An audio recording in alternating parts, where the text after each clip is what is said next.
want to make sure that we have plenty of time to open it for you, for your questions. So I could keep talking all day, but I'll end here so that there's space for whatever arises for you. And as I always say, there's no wrong question or stupid question or silly question. If it is something that is blocking you from living in your highest, truest, deepest, fullest, most connected self, let's go there. Yes, I don't have... Do we have a cordless mic by any chance back there? Look at that. Yes, we do. All right. Beautiful. So just raise your hand and he will bring you the mic. Thank you so much. Hello. I'm going to wear my glasses because I can't see you without. So it was interesting. I was on my way to Bhakti Fest, and I noticed in the car I started getting really irritated with the fact that there was traffic. And then I got here and I noticed that I was focusing on all the people that were irritating me, not all the lovely people that weren't irritating me. And I was focusing on what wasn't working. And this is a state that I don't readily live in anymore. And so I thought, oh, well, I'm going to go see Sophie. Maybe I'll ask her about this. And then I arrive and you're talking about abundance, you're talking about... And I think the moment that you said the thing, I think I checked out. Because I checked back in and I went, oh, wait, I think she just said it. No problem. So I'm just curious about, what is it, that tendency? I mean, I can see that prior to coming here, my practice was a bit spotty, and I can see that being in a large group actually is somewhat distracting when you're not fully connected with yourself already. But I'd love to hear your take on that tendency we have to go towards that which isn't right. Absolutely. Yeah. Well, first of all, don't feel badly about it. It's A, very common, and B, it actually is our survival mechanism. We are the descendants of those who were worried. Our ancestors lived long enough to procreate because when they heard the sound of a lion or a tiger or a herd of elephants or a warring tribe coming from the, village next door, they got worried and they ran or they climbed trees or they got their bows and arrows out. The ones who said, let's just finish our cup of tea, are not the ones who lived long enough to procreate. So that instinct that we have to go, oh my God, that actually is that which has kept us here. So when it arises, just notice it, bow to it, thank you. You are the instinct that my ancestors had, due to which I have been able to take birth. Thank you. And I don't need you right now.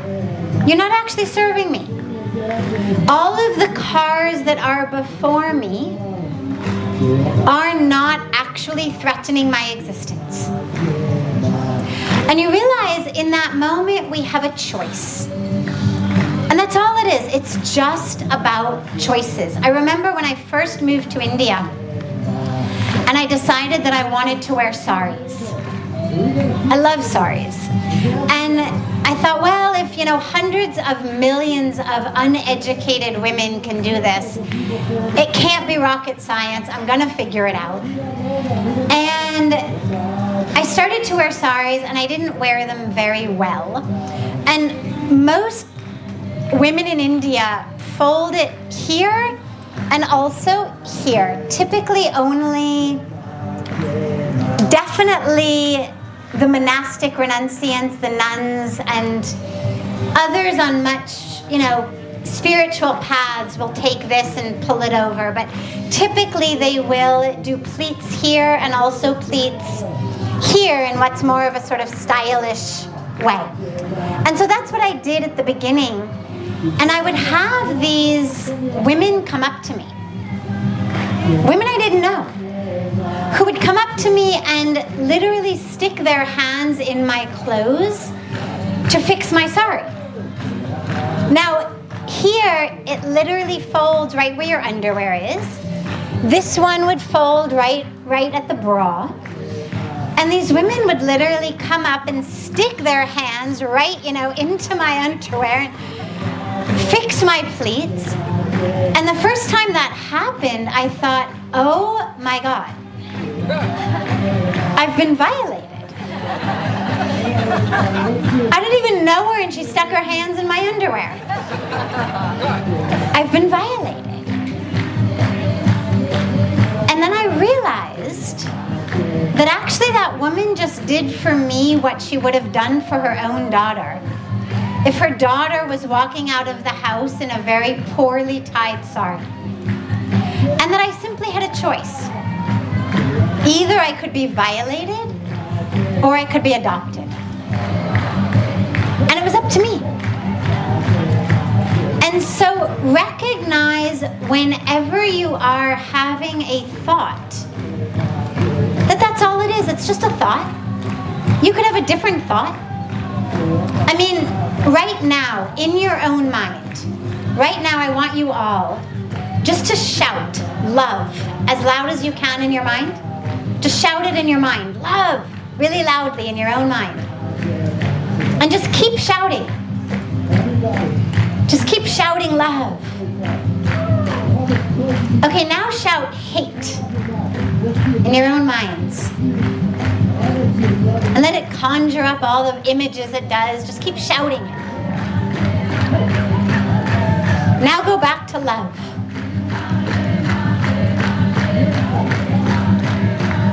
Okay, so could you do it? Raise your hand if you could do that in your mind. All right, we're unanimous. So I did the demonstration just to show you. Thoughts can be changed. We act like we are victims of our thoughts. Like, oh my God, I'm having this thought. Actually, it's like the thought is having me. We're not a victim of it. You don't like it, change it. Just have a different thought. Now, it doesn't mean that that thought's not going to try to come back. We have patterns. What we call sanskaras, or impressions. Patterns of thought, patterns of how we move through the world. But the more and more you build thoughts of love, of positivity, of joy, the deeper and deeper and deeper that channel gets, that pathway gets. Otherwise, the other channel is much deeper, and so by default, you go there. So just change your thought. Recognize you have a choice. We have a choice. Just have a different thought. It's all right. What a lot of us do is we berate ourselves. We say, oh my God, look at you. There you are having a negative thought. You're so negative. And then we judge ourselves. And then we start to feel worse about ourselves. And then we just bring more judgment, more negativity. Oh, you'll never be able to do this spiritual thing. You're going to be a failure at spirituality also. Instead of that, just have a different thought. Just recognize I have a choice. I have an alternative. One of my favorite questions in the world is there an alternative? And what you'll find is there's always an alternative. Yes.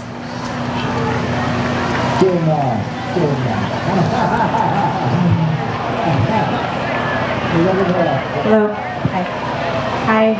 My name is Carla. My question is... Could you turn the microphones a little bit higher? I'm loving the kirtan in the background, but it just makes hearing. I want to be able to have yes and rather than either or. Can you hear me okay? Now I can. Perfect. Thank you. My question is more of me witnessing someone's pain and how to be, you don't really want to intervene. He's not here. But I'm asking on his behalf in the sense of I'm trying to see how I can support this. How you can support the person who's in pain. Yes, as well as guide, because I understand how you're saying we get to choose, we can change our thoughts. But what can one do when someone is actually experiencing some suffering? Let's say the example is he hasn't been able to see his son for a year to a year and a half because his mother will not allow him to. Like, she is trying to hurt him and keeping his son away from him. So I've been having trouble just, I witness the pain, and it's a daily, sadness, and I keep trying to focus on what is the lesson here? Because we could change a thought, but then he has said to me, but I'm actually hurting like every day. Something is actually happening to me. And so then I get confused. Beautiful. And this is so true for so many of us, which is we have experiences in our lives in which it hurts. There's an experience like what your friend is going through, an actual experience of difficulty, of suffering. And spirituality does not say just, oh, I should learn to find peace in every circumstance. I've had a lot of people ask me, I'm going to take your situation, but just bring it global for a moment. I have a lot of people say, with everything that's happening in the world, climate change and war and violence and oppression and suppression, violation of human rights, how can I find peace? And I always say the answer is not, how do I find peace in the midst of that which is happening that should not be happening? The question is, how can I, through my peace, change the situation that is happening? Spirituality is not, let me find peace and heaven while you suffer in hell. It's not, how can I find peace while the world falls apart?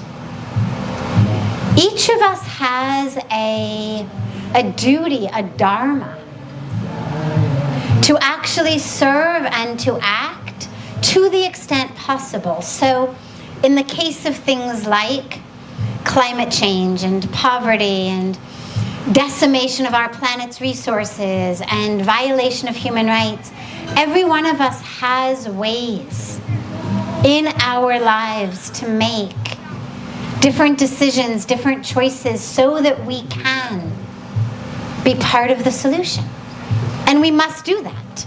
Our spiritual practice is not, how can I peacefully sit this one out? Wake me when it's over. I'm just going to meditate till then. It's not that. It's, how can I be anchored and grounded and peaceful enough that when I stand up off my mat, off my cushion to serve, that I do so really as a connected instrument of divine flow, rather than as someone wrapped up in her own ego. My guru says that the reason that so many of the really well-intentioned initiatives don't work is because everyone is so lost in egos and logos. And that if we could just move beyond egos and logos, we would actually be able to create change.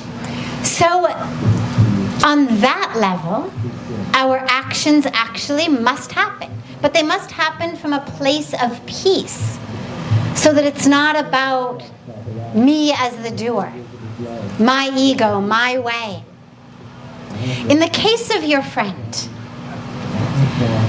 your opportunity with him and his opportunity and his challenge is to really be able to find a yes and situation where he's able to access peace in the midst of this very difficult, unfair, unjust, suffering-causing situation,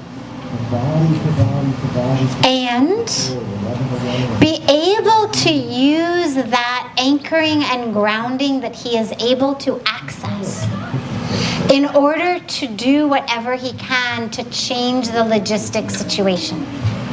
And as his friend, that would be the best way for you to help him, is in both. Finding peace does not mean that he resigns himself to never seeing his child again. But what it means is that he does not do things that are stupid in his anger, like stalking her or trying to, kidnap his kid from school, that end up making a judge rule against him and therefore denying him further rights with his own child. Because if I'm not anchored and grounded, and I'm just full of that righteous anger, which we all can understand, it's not that he's not justified to be angry, he is. And yet that's not going to serve him in the end of the day. It's going to make things worse. Help him surrender in this moment to what this moment is. And the awareness that this exact moment cannot be changed. Because here we are. Here we are in this moment. This unchangeable moment. And if I, in this moment, can access a place of peace and grounding and anchoring and surrender within me that enables me to open to the flow of grace and possibility and perfection, then in the next moment, I may be able to act differently, choose differently, vision differently, strategize differently, in a way that would enable the next moment to be different than this moment is. So it has to be both in this case. There are some cases in life where it's just the first. You lose a loved one. You can't bring them back. It becomes just a challenge, a path of finding peace in the moment. And yet there's a lot of moments in which it's not just about finding the peace and then resigning ourselves to it or becoming complacent, but actually using that peace as a catalyst. Peace doesn't mean we're passive. Think of Gandhi's peace. Think of Martin Luther King's peace. Think of their love. This is active peace. Fierce peace. Fierce love. It's not resigned, it's not weak. And that's what you need to help your friend find. Yes. Yes. Or back there. We'll take her first because the mic is there, and then we'll move it slowly up here.